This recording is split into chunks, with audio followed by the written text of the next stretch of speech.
ನಮಗೆಲ್ಲ ಇವಾಗ ನಾವು ಕರಿಯರ್ ಶುರು ಮಾಡಿದ ಆರಂಭದಲ್ಲಿ ನಮಗೆ ಉಳಿತಾಯ ಅಥವಾ ಏನಾದ್ರೂ ಮನಿ ಸೇವ್ ಅನ್ನೋದ್ರ ಬಗ್ಗೆನೇ ಎಲ್ಲರೂ ಹೇಳ್ತಿದ್ರು.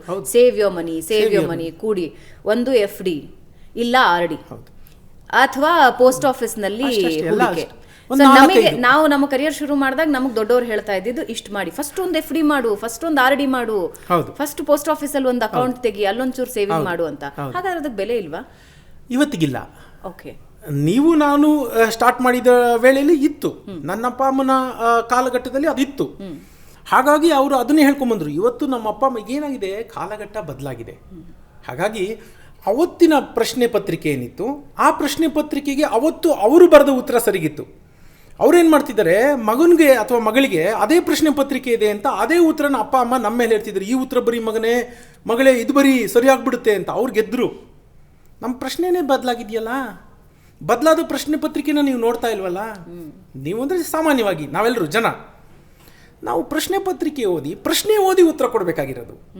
ನಮ್ಮಪ್ಪ ಅಮ್ಮನ ಪ್ರಶ್ನೆ ನಾವು ಜಸ್ಟ್ ಕಾಪಿ ಮಾಡಿಬಿಟ್ರೆ ಅಲ್ಲಿ ಉತ್ತರ ತಪ್ಪಾಗೋಯ್ತು. ಯಾಕೆಂದರೆ ಪ್ರಶ್ನೆ ತಪ್ಪಿರೋದ್ರಿಂದ, ಪ್ರಶ್ನೆನೇ ಡಿಫ್ರೆಂಟ್ ಆಗಿರೋದ್ರಿಂದ ಉತ್ತರ ತಪ್ಪಾಗ್ಬಿಡುತ್ತೆ. ಸೊ ಇವತ್ತಿನ ದಿನದಲ್ಲಿ ಹಣದುಬ್ಬರ ಅನ್ನೋದು, ಅವತ್ತಿನ ಕಾಲಘಟ್ಟದಲ್ಲಿ ಹಣದುಬ್ಬರ ಇರಲಿಲ್ಲ. ಇವತ್ತು ನೋಡಿ, 2 ತಿಂಗಳಿಂದ 3 ತಿಂಗಳಿಂದ ಬಸ್ಸಿನ ದರ ಏರಿಕೆ ಅಂತ ಕೇಳಿದ್ರಿ, ಇವತ್ತಾಗಲೇ ತಿರುಗಿ ಹೇರಿಸ್ತೀವಿ ಅಂತಾರೆ, ಇಲ್ದಿರ ಹಾಲು ಏರಿಕೆ ಅಂತಾರೆ. ನೋಡಿ, ಒಂದು ಏರಿಕೆ ಅಂತ ಕಂಡ್ರೆ ಇಟ್ಸ್ ಸೈಕ್ಲಿಕಲ್, ಅಂದರೆ ಅಥವಾ ಒಂದು ಸೈಕಲ್ ಥರ, ಒಂದು ಋತು ಥರ ಸುತ್ತಾ ಇರುತ್ತೆ. ಇದು ಟ್ರಾನ್ಸ್ಪೋರ್ಟೇಷನ್ ಸಾರಿಗೆ ಜಾಸ್ತಿ ಆಯಿತು ಅಂತ ಇಟ್ಕೊಳ್ಳಿ, ಅದು it will give rise to ಬೇರೆ ಪದಾರ್ಥಗಳು, ಫಾರ್ ಎಕ್ಸಾಂಪಲ್ ವೆಜಿಟೇಬಲ್ಸು, ಇನ್ನೊಂದು ಅದಕ್ಕೆ ಜಾಸ್ತಿ ಆಗುತ್ತೆ. ಯಾಕಂದರೆ 1000 ರೂಪಾಯಿಲಿ ಬೆಂಗಳೂರಿಂದ ಮೈಸೂರಿಗೆ ಬಂದು ಸೇರ್ತಿದ್ದ ತರಕಾರಿಗೆ 1200 ಆಗುತ್ತೆ. ಆ 200ನ್ನ ಅವರು ಅದ್ರ ಮೇಲೆ ಡಿವೈಡ್ ಮಾಡಲೇಬೇಕಲ್ಲ. ತರಕಾರಿ ಬೆಲೆ ಹೆಚ್ಚಾಗುತ್ತೆ. ಹೀಗೆ ಪ್ರತಿಯೊಂದು ಸಮಾಜದಲ್ಲಿ ಹೆಚ್ಚಾಗ್ತಾನೆ ಹೋಗುತ್ತೆ. ನನ್ನ ಇವತ್ತಿನ ಮೊದಲ ಪ್ರಶ್ನೆ ಇರೋದೆ, ಅಂದರೆ ಮೂಲ ಪ್ರಶ್ನೆ ಇರೋದೆ, ಒಬ್ಬ ವ್ಯಕ್ತಿ ತನ್ನ ಕೆಲಸ ಶುರು ಮಾಡ್ತಾರೆ ಅಂದರೆ ಬೇಸಿಕ್ 10,000 ರೂಪಾಯಿ ಬರಬಹುದು. ಅದಕ್ಕಿಂತ ತುಂಬ ಕಡಿಮೆ ಸಂಬಳ ತಗೊಳ್ಳೋರು ಬಹಳಷ್ಟು ಜನ ಇದ್ದಾರೆ. ಬಟ್ ನಾನು 10,000ದಿಂದ ಶುರು ಮಾಡ್ತೀನಿ. ಒಬ್ಬ ವ್ಯಕ್ತಿ ತನ್ನ ಜೀವನದ ಮೊದಲ ಸಂಬಳ 10,000 ರೂಪಾಯಿ ಗಳಿಕೆ ಮಾಡೋದಕ್ಕೆ ಶುರು ಮಾಡಿದ್ದಾರೆ. ನಾನು ಇದರಲ್ಲಿ ಉಳಿಸ್ಬೇಕು, ಖರ್ಚು ನೋಡ್ಕೋಬೇಕು, ಇನ್ವೆಸ್ಟೂ ಮಾಡಬೇಕು, ಏನು ಆಪ್ಷನ್ಸ್ ಇದೆ ಇವತ್ತಿನ? ಖಂಡಿತ ಇದೆ. ಇದು ಅತ್ಯುತ್ತಮವಾದ ಪ್ರಶ್ನೆ. ಯಾಕಂದರೆ ಇದರಲ್ಲಿ ತುಂಬ ಜನ ಸೇರ್ಕೋತಾರೆ. ನೀವು ಹೇಳಿದ ಬ್ರಾಕೆಟಲ್ಲಿ ವಾಸ್ಟ್ ಮೆಜಾರಿಟಿ ನಮ್ಮಲ್ಲಿರೋ ಜನ ಅಲ್ಲಿ ಬಂದುಬಿಡ್ತಾರೆ. 1,00,000 2 ಲಕ್ಷ ಬರೋರಿಗೆ ನಾನು ಹೇಳೋದು 20% ಸೇವ್ ಮಾಡು, 30% ಸೇವ್ ಮಾಡು ಅಂತ ಹೇಳೋದು ಅವ್ರಿಗೂ ಕಿವಿಗೆ ಚೆನ್ನಾಗಿ ಕೇಳಿಸುತ್ತೆ, ಇಂಪಾಗಿ ಕೇಳಿಸುತ್ತೆ. ನಾನು ಹೇಳ್ಬೋದು, ಅವರು ಮಾಡ್ಬೋದು.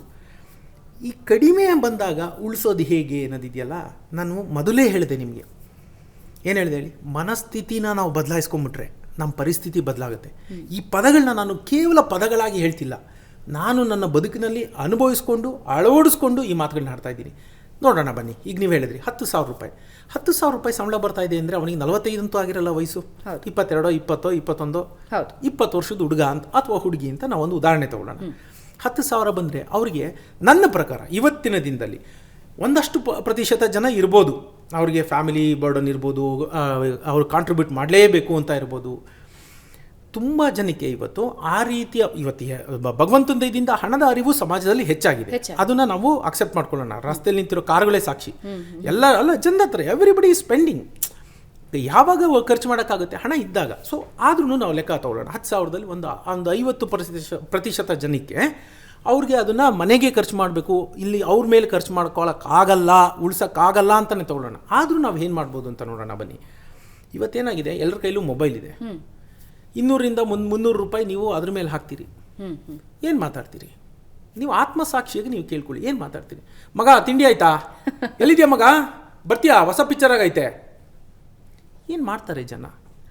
ನೀವು ಆತ್ಮ ಯಾವತ್ತೂ ಅಷ್ಟೇ ನಮ್ಮನ್ನು ನಾವು ಅನಲೈಸ್ ಮಾಡ್ಕೋಬೇಕು. ಕೇಳಲ್ಲ. 300 ರೂಪಾಯಿ ಎಂಥವ್ರು ಕೂಡ ಇವತ್ತು 300 ರೂಪಾಯಿ ಫೋನ್ ಮೇಲೆ ಖರ್ಚು ಮಾಡ್ತಾರೆ. ಆಯಿತಾ? ಹುಡುಗಿ ಆದರೆ ಬೇರೆ, ಹುಡುಗ ಆದರೆ ಸಿಗರೇಟು, ಬೀಡಿ, ಗುಟ್ಕಾ. ನೀವು ನೋಡ್ತಾ ಹೋಗಿ 1,000 ರೂಪಾಯಿ ಖಂಡಿತ ಅವರು ಅದ್ರ ಮೇಲೆ ಖರ್ಚು ಮಾಡ್ತಿರ್ತಾರೆ. ಇವಾಗ ನೀವು ಕೇಳ್ಬೋದು, ಅದೇನು ಮಾಡದೇ ಇದ್ದರೆ ನಾನು ಸಂತಂದ ಜೀವನ ಮಾಡೋಕ್ಕೆ. ಇವತ್ತಂತೂ ಹೆಂಗಾಗ್ಬಿಟ್ಟಿದೆ ಅಂದರೆ 8 ವರ್ಷದ ಮಗು ಹೃದಯಾಘಾತದಿಂದ ಸಾವು, ಇದೆಲ್ಲ ನೋಡಿ ಲೈಫ್ ಈಸ್ ಶಾರ್ಟ್, ಕೂಲ್ ಮಗ, ಎಂಜಾಯ್. ಈ ಪದಗಳು ಹೆಚ್ಚಿನ ಅರ್ಥ ಪಡ್ಕೋತಾ ಇದೆ. ಹೌದು, ಎಂಜಾಯ್, ಯಾರೋ ಒಬ್ಬರು ಸಾಯ್ಬೋದು. ನೀವು ಸಾಯ್ತೀರ ಅನ್ನೋದಕ್ಕೆ ಏನು ಗ್ಯಾರಂಟಿ? ನಿಮಗೆ 70 ಇರ್ಬೋದು, 80 ಇರ್ಬೋದು ವಯಸ್ಸು. ನೀವು ಬದುಕುಳ್ಕೊಂಡ್ರೆ ನಿಮ್ಮ ಬದುಕು ಎಷ್ಟು ದಾರುಣ ಆಗುತ್ತೆ ಮುಂದಿನ 20 ವರ್ಷದಲ್ಲಿ, ಅದರ ಊಹೆ ನಿಮಗಿದೆಯಾ? ಅದನ್ನು ಊಹೆ ಮಾಡಿಕೊಂಡು ನಾಳೆಗೆ ಅಂತ ನಾವು ಇವತ್ತನ್ನ ಕಡೆಗಣಿಸಿ ಬದುಕು ಅಂತ ನಾನು ಹೇಳ್ತಿಲ್ಲ. ನಾಳೆಗೆ ಅಂತ ಒಂದಷ್ಟು ಎತ್ತಿ ಇಡಲೇಬೇಕು. ₹1000 ಉಳಿತಾಯ ಮಾಡೋಕ್ಕಾಗಲ್ಲ ಅನ್ನೋಂಥದ್ದು ಇಲ್ಲವೇ ಇಲ್ಲ. ನಾವು ಅನವಶ್ಯಕವಾಗಿ ಎಲ್ಲೆಲ್ಲೋ ಮಾಡ್ತೀವಲ್ಲ ಖರ್ಚು, ಆ ಖರ್ಚುಗಳನ್ನು ಉಳಿಸಿದ್ರೆ ₹1000 ನಾವು ಇವತ್ತು ಉಳಿಸಬಹುದು.